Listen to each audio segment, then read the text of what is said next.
श्री शिवाय नमस्तु भीम हर हर महादेव। स्वागत है आपका हमारे चैनल सनातन धर्म का संसार पर। दोस्तों, आप सभी लोग जानते हैं 9 अप्रैल 2024 से चैत्र नवरात्रि शुरू हो रहे हैं और दोस्तों ये चैत्र नवरात्रि चलने वाले हैं 17 अप्रैल 2024 के दिन तक। दोस्तों, इन चैत्र नवरात्रि के इन 9 दिनों में किसी भी एक दिन आप लोग ये वाला उपाय जरूर कर लेना जो कि हम आपको आज की इस वीडियो में बताने वाले हैं, क्योंकि दोस्तों यही एक ऐसा मात्र उपाय है जिस उपाय को अगर आप लोगों ने इन 9 दिनों में से किसी भी एक दिन कर लिया ना तो आपके घर में जितनी भी प्रकार की धन से जुड़ी हुई समस्या होंगी, पैसों की समस्या, वह दूर हो जाएगी।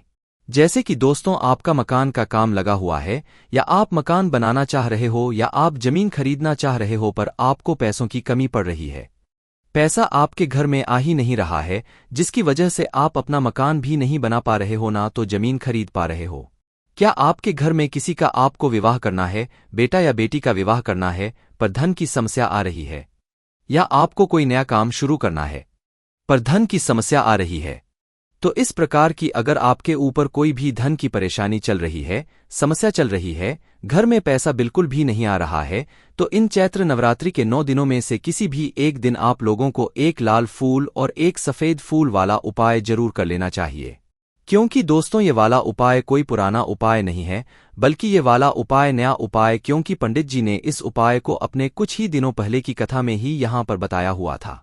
जिस उपाय को करने के बाद दोस्तों आपके घर से धन की जो समस्या होगी, जितने भी प्रकार की समस्या होगी, वो सारी दूर हो जाएगी और आपके घर में धन आना शुरू हो जाएगा। पर उसके लिए आपको भी मेहनत करना पड़ेगा, आपको भी लगन से काम करना पड़ेगा। उसके बाद आप खुद ब खुद चमत्कार देखिएगा, भगवान शिव जी का आशीर्वाद मिलेगा और आप जब अच्छे से करेंगे तो आपके घर में धन की समस्या जितनी भी होंगी वो सारी अच्छी तरीके से दूर हो जाएंगी। तो चलिए दोस्तों, अब हम समझते हैं कि इस एक लाल फूल और एक सफेद फूल वाले उपाय को आपको करना कैसे है। उससे पहले दोस्तों, जो भी पंडित जी नया उपाय बताते हैं, उस नए उपाय का जो फल है वो आपको बहुत ही जल्दी और बहुत बड़ा होकर मिलता है। और एक लाल फूल और एक सफेद फूल वाला उपाय कोई पुराना उपाय नहीं, बल्कि कुछ ही दिनों पहले की कथा में ही पंडित जी ने इस उपाय को बताया हुआ था। इसीलिए हम आपको इस उपाय को इन चैत्र नवरात्र में यहाँ पर बता रहे हैं। जब भी आपको इन चैत्र नवरात्र के 9 दिनों में समय मिले, आप इस वाले उपाय को कर सकते हैं। सबसे पहली चीज दोस्तों हम समझते हैं इस एक लाल फूल और एक सफेद फूल वाले उपाय को आखिर करना किसको है, किस समय करना है और कहाँ करना है। देखिए, सबसे पहली चीज, इस उपाय को कौन करेगा वो आप सबसे पहले सुन लीजिए। देखिए, इस उपाय को घर के सभी सदस्य को करने की जरूरत नहीं है। घर का कोई भी एक बड़ा या मुख्य सदस्य, विशेष रूप से अगर आप पूछे तो वो माताओं बहनों में से कोई एक हो तो भाई वो ज्यादा बेहतर है। अगर माताएं बहनों में से कोई एक किसी इस उपाय को ना कर पाए किसी भी कारणवश, तो भाई घर का कोई बड़ा व्यक्ति भी, चाहे वो पुरुष ही क्यों ना हो, जिसको अपने घर से धन की समस्या दूर करनी है, वह एक भी इस उपाय को कर सकता है। पर करना घर में से किसी एक ही सदस्य को है, सभी सदस्यों को करने की जरूरत नहीं है। और घर का जो भी एक सदस्य करेगा वो घर का बड़ा होना चाहिए, मुख्य होना चाहिए। माताओं बहनों से होगा तो ज्यादा अच्छा है, वरना पुरुष भी कर सकते हैं। तो अब इसके बाद बात आती है कि इस वाले उपाय को हमें किस समय करना है, सुबह के समय करना है कि शाम के समय करना है। देखो, चैत्र नवरात्रि में सुबह का समय और शाम का समय बहुत ही ज्यादा शुभ होता है। और इन चैत्र नवरात्रों में जो भी व्यक्ति इस दिन चैत्र नवरात्र के 9 दिन में व्रत रखते हैं, उसका भी उन्हें विशेष फल मिलता है। तो आप इस उपाय को व्रत रखते हुए भी कर सकते हैं, और अगर व्रत नहीं रख रहे हैं इन 9 दिनों में तो भी कर सकते हैं, कोई दिक्कत वाली बात नहीं है। ठीक है, तो अब दोस्तों बात करते हैं करने का समय क्या है। तो देखिए, इस उपाय को सुबह भी आप लोग कर सकते हो, शाम के समय भी, प्रदोषकाल में भी कर सकते हो, कोई दिक्कत वाली बात नहीं है। ऐसा विशेष कुछ भी नहीं है कि सुबह ही करोगे तो ये अच्छा फल मिलेगा, शाम को ही करोगे तो भी अच्छा फल मिलेगा, सुबह करोगे तो भी मतलब अच्छा फल मिलेगा, और शाम के समय प्रदोषकाल में करोगे तो भी अच्छा फल मिलेगा। सुबह के समय जितना जल्दी उपाय को करोगे उतना ज्यादा, बाकी 10, 11, 12 बजे तक भी उपाय करोगे, उपाय को आपको फल जरूर मिलेगा। शाम के समय प्रदोष काल की बात करें तो 6 बजे से लेकर 7 बजे के बीच में उपाय करोगे तो ज्यादा अच्छा होगा। बाकी 7:30 या रात 8 बजे तक भी अगर आप लोग उपाय कर लोगे तो भी कोई दिक्कत वाली बात नहीं है, आपको उपाय का फल जरूर मिलेगा। तो चलिए दोस्तों, ये बात तो आप लोगों को समझ आ गई होगी कि इस उपाय को हमें किस समय करना है। अब हम जानते हैं कि इस उपाय को करने के लिए आपको क्या क्या सामग्री की आवश्यकता पड़ेगी। तो देखिए, उपाय के नाम में ही समझ आता है, एक लाल फूल और एक सफेद फूल वाला उपाय है। तो ये दोनों चीज तो हमें आवश्यकता पड़ेगी ही पड़ेगी। पर इसी के साथ में दोस्तों दो और चीजों की आपको आवश्यकता पड़ेगी जो हम आपको बताते हैं। देखिए, इस उपाय को करने के लिए सबसे पहले चीज आप लोगों को एक बेलपत्र लेना होगा। क्या लेना होगा? एक बेलपत्र। देखो, उपाय हम आपको पहले ही बता रहे हैं, 9 दिनों में से कभी भी आप लोग किसी भी एक दिन करना है इस वाले उपाय को, और एक बेलपत्र लेना, एक बेलपत्र लेना, एक शमी पत्र लेना। आपको मिल जाएगी ये आराम से। कोई ये मतलब क्वेश्चन नहीं करेगा कि भाई अगर ना मिले तो क्या करें, क्योंकि उपाय आपको पहले ही पता लग रहा है। तो भाई आपको उपाय का मतलब पहले से ही सारी व्यवस्थाएं करके रख लेनी चाहिए। और उपाय अगर आप लोग चैत्र नवरात्र के पहले दिन करोगे और आखिरी दिन करोगे तो आपको और ज्यादा अच्छा फल मिलेगा। बाकी सभी दोनों का जो है यहाँ पर आप लोगों को अच्छा फल देखने के लिए मिल जाएगा। तो एक बेलपत्र, एक शमीपत्र, इसके बाद में एक लाल फूल जो कि उपाय के नाम में है, उसके बाद में एक सफेद फूल। तो ये 4 चीजें हैं जो कि आपको इस उपाय में जरूरत पड़ेगी। क्या क्या चीजें हैं, एक और बार सुन लीजिए। एक बेलपत्र, एक शमीपत्र, एक लाल फूल और एक सफेद फूल। इन चारों की व्यवस्था आप लोगों को इसको करने के लिए करनी होगी। चाहे सुबह के समय कर रहे हो, चाहे शाम के समय कर रहे हो, पर आप लोगों को ये चीजें जरूर चाहिए ही चाहिए पड़ेगी। देखिए, बेलपत्र और शमीपत्र तो आप लोग जानते हैं, पर आप लोगों को कंफ्यूजन होगी तो लाल फूल और सफेद फूल में होगी कि जो लाल फूल हम लोग लेंगे वो लाल फूल हम कौन सा लेंगे। देखिए, शिवजी पर चढ़ने वाला कोई भी एक लाल फूल आप लोग सुन लेना। जैसे कि उदाहरण के लिए हम गुलाब का फूल ले सकते हैं। गुलाब वो शिवजी पर चढ़ता है, या गुलाब के फूल के अलावा जो भी ऐसे लाल फूल हैं जो शिवजी पर चढ़ते हों, भाई उन लाल फूलों में से कोई भी एक लाल फूल आप लोग ले सकते हैं उपाय को करने के लिए। उसके बाद सफेद फूल वो सफेद फूल होना चाहिए जो शिवजी की शिवलिंग के ऊपर चढ़ता हो। ऐसा सफेद फूल मत लेना जो शिवलिंग के ऊपर ना चढ़ता हो, इसलिए इस बात का ध्यान रखना है। ठीक है, शिवलिंग पर ऐसा फूल लेना जो शिवलिंग पर चढ़ता हो, उसके अलावा कोई दिक्कत वाली बात नहीं है।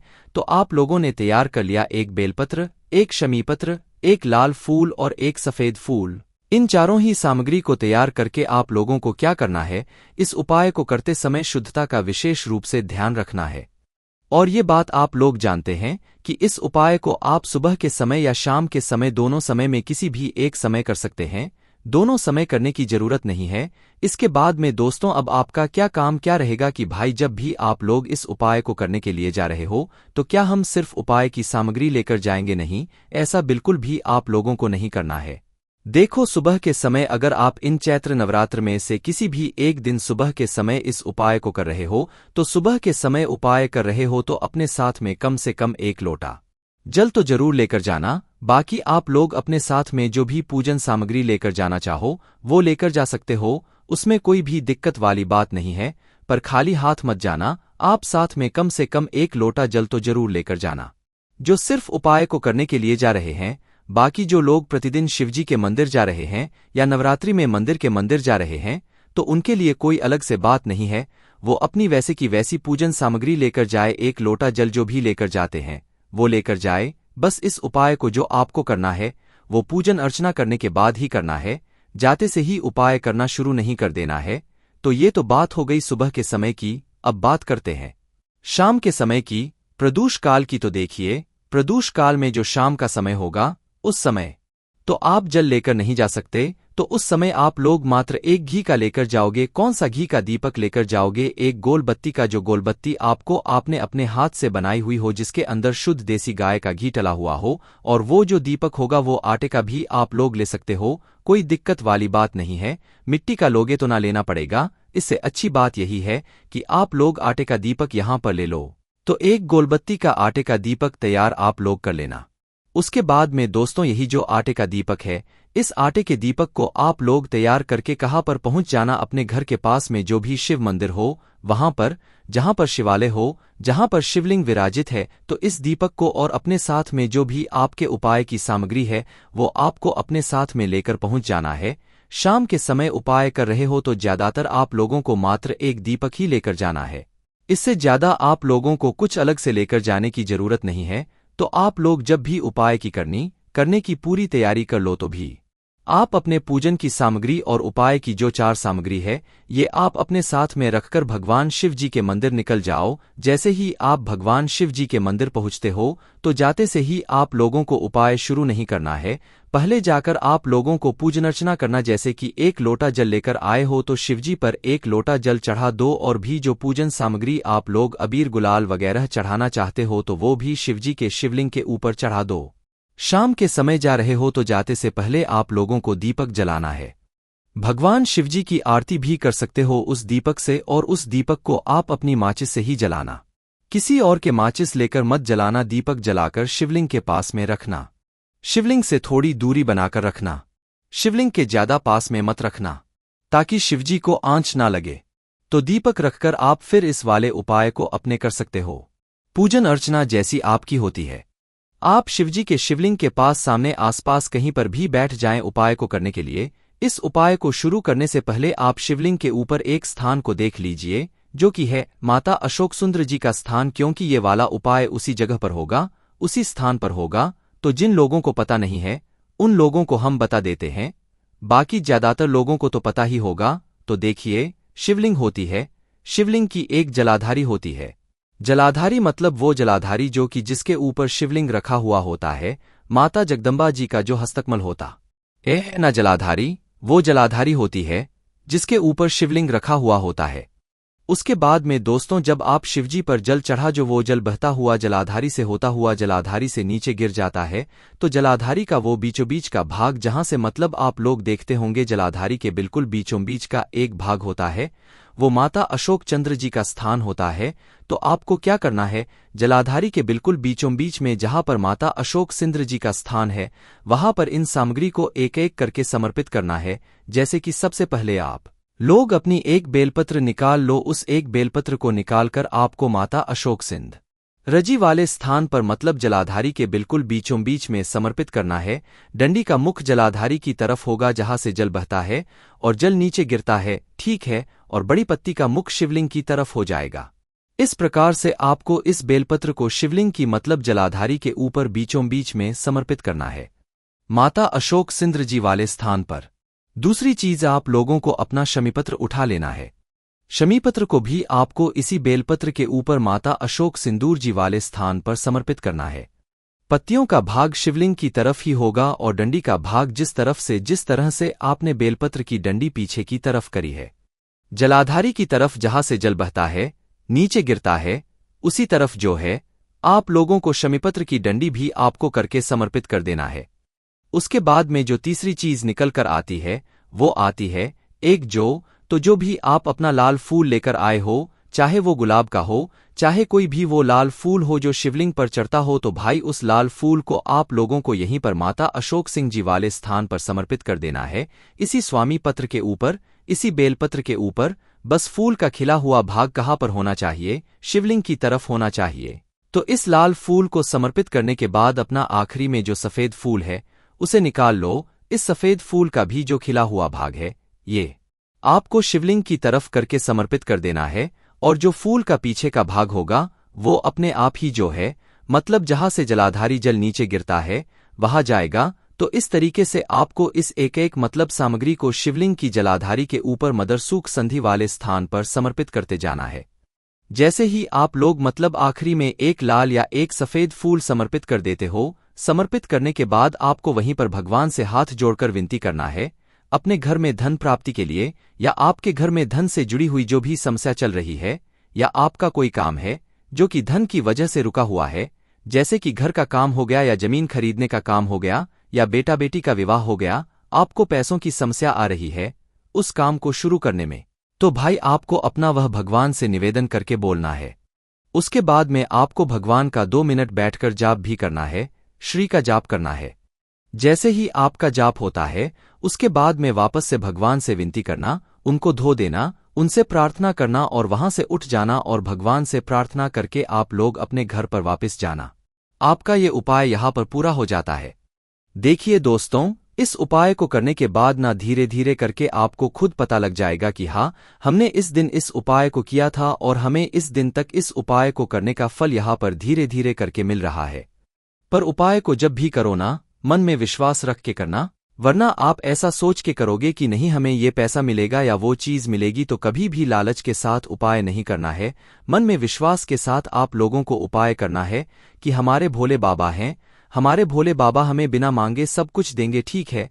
तो ऐसा भाव रखते हुए आप लोगों को इस वाले उपाय को करना है और उसके बाद में आप खुद देखना आपका काम कितनी जल्दी होता है और धन की और पैसों की समस्या कितनी जल्दी दूर हो जाती है। और चैत्र नवरात्रि के दिन है तो इससे अच्छी और बड़ी बात क्या हो सकती है। चैत्र नवरात्रि का बहुत ही बड़ा और विशेष महत्व होता है। चैत्र नवरात्रि के पूरे 9 दिनों का बहुत ही बड़ा महत्व होता है। बाकी दोस्तों, इस उपाय करने में अगर आपको कोई भी दिक्कत समस्या आती है तो कमेंट करके पूछ सकते हैं। श्री शिवाय नमस्तु भीम, हर हर महादेव।